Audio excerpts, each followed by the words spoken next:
Welcome back, students. I hope you must have gone through my previous assignments or that video lectures of basics of the assembly language programming, which includes how to write the instructions, what is the structure of the assembly language program, how to use the macros and why it is necessary, then how to write the procedure, how to call it. So with this all basics, now we will move towards the actual assignments prescribed in the university syllabus. So here I am referring to the syllabus of Savitribai Phule Pune University second year computer engineering. So students, your first assignment is to count your positive and negative elements from 64-bit array. Okay. So every assignment we need to think in three perspective: what input is required, then how your processing will be done, and what output you want to produce. So here, according to the problem statement, it is clearly mentioned that you should take 64-bit array as an input. Then processing is you need to count how many numbers are positive and how many numbers are negative in it. And in display, output, you need to display the count of that positive and negative numbers. So let's start with the logic first. If I want to decide the magnitude of a number, means whether that number is positive or negative, then MSB bit is very much important. So what MSB states that if MSB value is 0, then number is positive, and if MSB value is 1, then number is negative. So here our sole purpose or interest in to identify and to check what is the value of your MSB bit. Once we get that value, then according to the value we will decide whether that number is positive or negative. Okay. So let's start with the input first. So as here we will consider the array with the values, and so that needs to be declared in .data section. Let's consider I'm giving the name of my that array as array. Now size of the element is very important. It is stated that it should be of 64-bit, so that I have written define Q. Q stands for chord word. So each individual element will be of chord word. So any random elements I will take, then you decide how many numbers you want as a part of your input array, and based on that you can write. Suppose here I am considering 5 elements are part of my array. So we'll require one more constant, that is how many numbers are present in an array. So let's say it is n. We'll define its size because it contains this 1, 2, 3, 4 and 5 elements, right? Okay, so as per the logic, what we are interested in checking this magnitude, right? And this complete number is of 64-bit because we have defined its size as chord word. Okay, so here we'll use the instruction rotate or shift. So what happens with that, whatever bit you are going to rotate, that is being set into carry flag, and based on carry flag value, because you can directly check the value of carry flag using the instruction conditional control transfer instruction like JC, JNC, jump if carry and jump if not carry. Okay, so we'll first use that, and then we'll see what are the alternate ways to work on this assignment. Okay, so here we have taken the input array. Now we'll start with the processing. Now I want to access each and every element of an array individually, one by one. So I need to store the base address of that array into some register, and in assembly we have indexing register, RS and RDI. So let's use RSI for storing the base address of an array. So this name will just confirm it is same as with our input name. Okay, then we'll take the counter value, which is nothing but n. Here I can take 5 directly or through the indirect variable value, that is n. Okay. Now after calculation I will store my positive count and negative count of a number somewhere, and that somewhere is nothing but a register from this or register supported by this assembly language. So let's take 2 random register.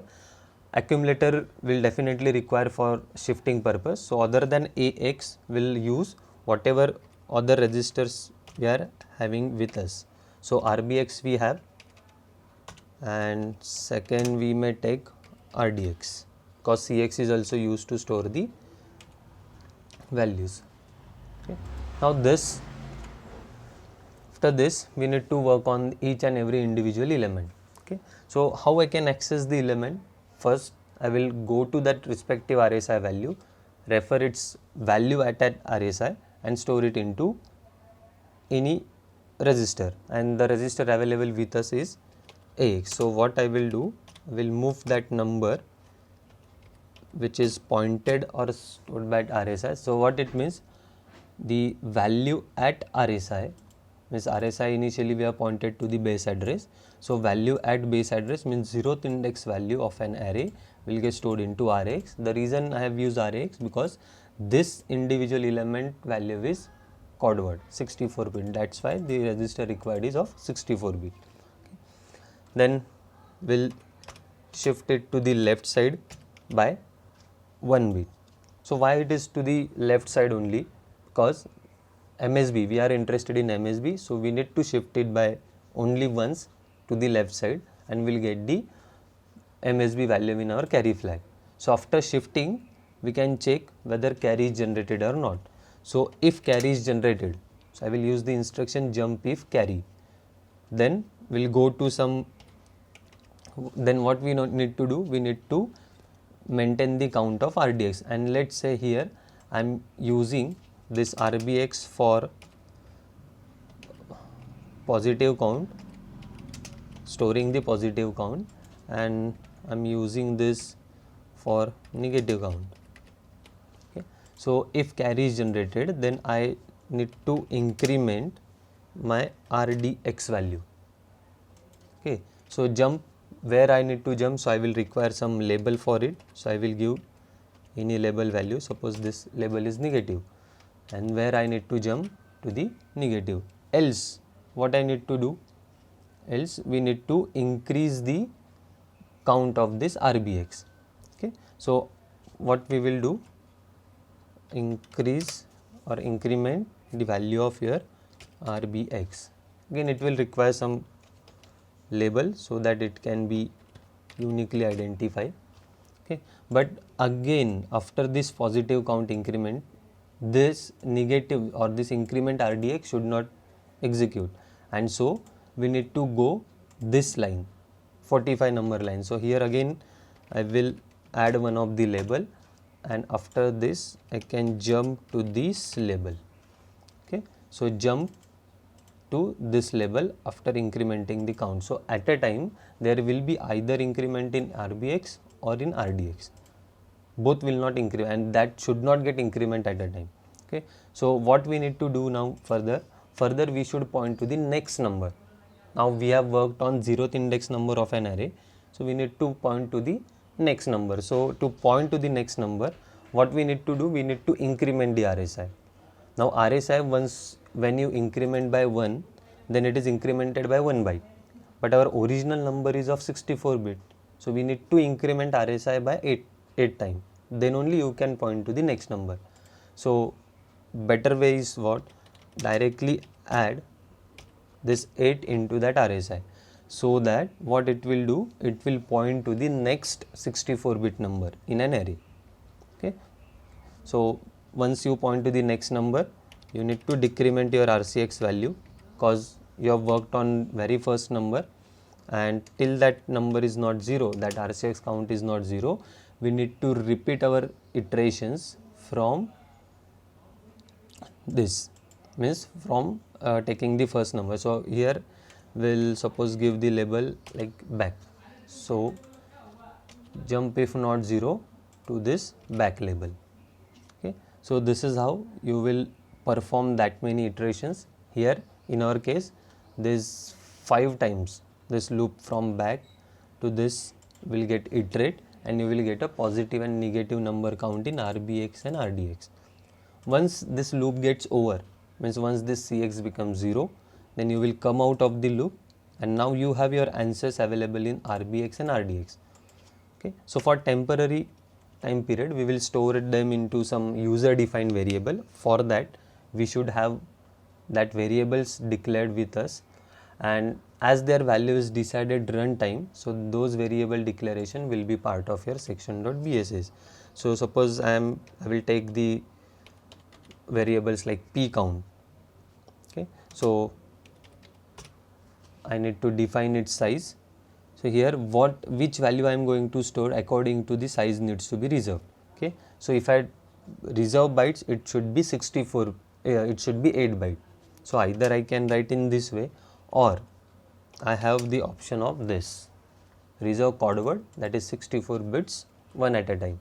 Similar way, I can have this second variable p count and n count to store the appropriate values. So RBX and RDX. So we will move that values into RBX and RDX. So instruction will be move. It should be the value. So p count from RBX you should move, and here from n count from RDX you should move the value, right? So now once these values are available, we can display these values. So we have already seen the display procedure in last assignment. It is one and the same 2-digit display. So that display we are going to use.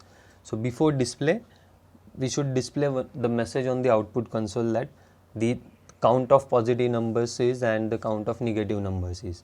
So we need to define that message first. So as we know the value, so that can be the part of .data section. So suppose I have given the name as p message to the message which I need to display for positive count. So here I will write the number of positive elements from array is. Okay, so 10, we have seen the use of 10, it is for the new line. So after this we are expecting, just before this display of message, we are expecting we should have, it should get displayed on the next line. Then calculating this size, so whatever your message is, the same message name you should write. Similar way, we'll define one message for negative count as well. So before display of message, so same message, so I can copy that message from here and can put it, only the difference is negative. Okay, so n message length, suppose is the variable to store the length of that message, so it is n message. Okay, now we can use this here. So how you can call? So here first see your print macro name. So yes, it is capital P, starting with capital P. So first p message I need to display. So p message and its length. Then I need to display the value. So for display, my value should be part of the AX. Okay, so I need to take that positive value from p count into AX. Now AX, it is not only X, it should be RX because the value is of 64 bit. So I will move the value into RX from this p count variable, and then I can call my display procedure. So this is how I can display my count of positive numbers. In similar way, that negative count can be displayed same way. So again that value should move to the RX,